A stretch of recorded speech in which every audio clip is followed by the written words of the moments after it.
নমস্কাৰ সকলোকে পুনৰবাৰ স্বাগতম জনাইছোঁ মোৰ চেনেলটিত। ভিডিঅ'টি আৰম্ভ কৰাৰ আগত সকলোকে ৰিকুৱেষ্ট, আপোনালোকে কাইণ্ডলি মোৰ ভিডিঅ'টি স্কিপ নকৰাকৈ শেষলৈকে চাই থাকিব। কৰ্মচাৰী পেঞ্চন আপডেট। কৰ্মচাৰীয়ে শেষ দৰমহাৰ 40ৰ পৰা 45% পেঞ্চন পাবনে? আপডেটবোৰ জানো আহক। NPSক আকৰ্ষণীয় কৰি তোলাৰ বাবে আলোচনা কৰি থকা NPSৰ পৰ্যালোচনাৰ বাবে বিত্ত সচিবৰ এখন কমিটি গঠন কৰা হৈছে।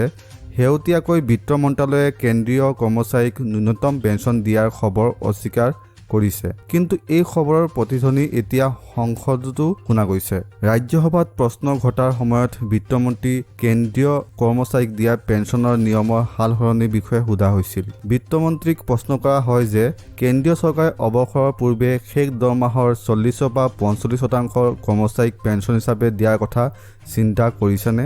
এই প্ৰশ্নৰ উত্তৰত বিত্ত ৰাজ্য মন্ত্ৰী পংকজ চৌধুৰীয়ে কয় যে চৰকাৰৰ সন্মুখত এনে কোনো প্ৰস্তাৱ বিবেচনাধীন নহয়। ৰাজ্যসভাৰ সাংসদ KD সিঙে ৰাষ্ট্ৰীয় পেঞ্চন আঁচনিৰ পৰ্যালোচনাৰ সৈতে জড়িত এটা প্ৰশ্ন কৰে। তেওঁ চৰকাৰক প্ৰশ্ন উত্থাপন কৰে যে কেন্দ্ৰীয় চৰকাৰে ৰাষ্ট্ৰীয় পেঞ্চন আঁচনিৰ অধীনত লাভ কৰা বজাৰ সংযুক্ত পেঞ্চনৰ সূত্ৰ সলনি কৰাৰ কথা চিন্তা কৰিছে নেকি, আৰু কৰ্মচাৰীসকলৰ অৱসৰৰ পূৰ্বে শেষৰ দৰমহাৰ 40ৰ পৰা 45% পেঞ্চন হিচাপে দিয়াৰ কথা বিবেচনা কৰিছেনে? এই প্ৰশ্নসমূহৰ উত্তৰ দি বিত্ত ৰাজ্যিক মন্ত্ৰীগৰাকীয়ে কয় যে বৰ্তমান চৰকাৰে এনে কোনো প্ৰস্তাৱ বিবেচনা কৰা নাই। KD সিঙে বিত্তমন্ত্ৰীক প্ৰশ্ন কৰে যে কেন্দ্ৰীয় কৰ্মচাৰী NPS পুনৰীক্ষণৰ বাবে চৰকাৰে গঠন কৰা কমিটিয়ে আৰু চৰকাৰে বৰ্তমানৰ পেঞ্চন আঁচনিৰ পুনৰীক্ষণৰ কথা চিন্তা কৰিছেনে?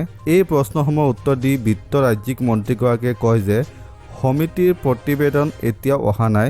আচলতে জুন মাহত চৰকাৰে NPSৰ অধীনত নিজৰ কৰ্মচাৰীক ন্যূনতম পেঞ্চন দিয়াৰ প্ৰস্তাৱ আগবঢ়াই আহিব পাৰে বুলি খবৰ ওলাইছিল।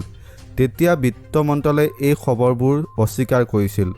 মাৰ্চ মাহত যেতিয়া সংসদৰ দ্বিতীয় পৰ্যায়ৰ বাজেট অধিৱেশনত লোকসভাই বিত্ত বিধেয়কখন গৃহীত কৰি আছিল, তেতিয়া বিত্তমন্ত্ৰী নিৰ্মলা সীতাৰমণে বিত্ত সচিবৰ অধ্যক্ষতাত NPSৰ পৰ্যালোচনাৰ বাবে এখন সমিতি গঠন কৰাৰ কথা ঘোষণা কৰিছিল।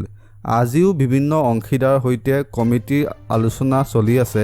বিত্ত মন্ত্ৰালয়ে জনাইছিল যে সম্প্ৰতি সমিতিখনে কোনো সিদ্ধান্তত উপনীত হোৱা নাই।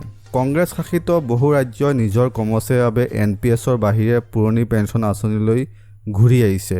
লাহে লাহে ই এটা ডাঙৰ নিৰ্বাচনী বিষয় হৈ পৰিছে। কেন্দ্ৰীয় চৰকাৰৰ ওপৰতো হেঁচা বাঢ়িছে। ইয়াৰ পিছতো পুৰণি পেঞ্চন আঁচনিৰ দাবীৰ প্ৰতি লক্ষ্য ৰাখি কেন্দ্ৰীয় চৰকাৰে বিত্ত সচিবৰ অধ্যক্ষতাত এখন সমিতি গঠনৰ কথা ঘোষণা কৰিছিল, যিয়ে NPSক আকৰ্ষণীয় কৰি তোলাৰ কথা বিবেচনা কৰি আছে। আৰু কৰ্মচাৰীসকলে আশা কৰিছে যে NPS পৰ্যালোচনাৰ বাবে যি সমিতি গঠন কৰা হৈছে তেওঁলোকৰ পৰা এটা ভাল খবৰ আহিব বুলি তেওঁলোকে আশা কৰিছে। শ্ৰদ্ধা আৰু মৰমৰ বন্ধু বান্ধৱীসকল, আজি ভিডিঅ'টিত ইমানেই আছিলে। যদিহে আপোনালোকে মোৰ ভিডিঅ'টি চাই উপকৃত হৈছে তেন্তে কাইণ্ডলি আপোনালোকে মোৰ ভিডিঅ'টি লাইক কৰি দিব, শ্বেয়াৰ কৰি দিব, লগতে কমেণ্ট কৰি জনাব। আৰু যিসকল নতুনকৈ আহিছে মোৰ চেনেলটিত আপোনালোকে কাইণ্ডলি মোৰ চেনেলটি ছাবস্ক্ৰাইব নাইবা ফ'ল' কৰি দিব। আজিলৈ এৰিছোঁ, লগ পাম আন এটি ভিডিঅ'লৈ। তেতিয়ালৈকে stay fit, stay healthy. Bye bye. জয় অসম, জয় হিন্দ।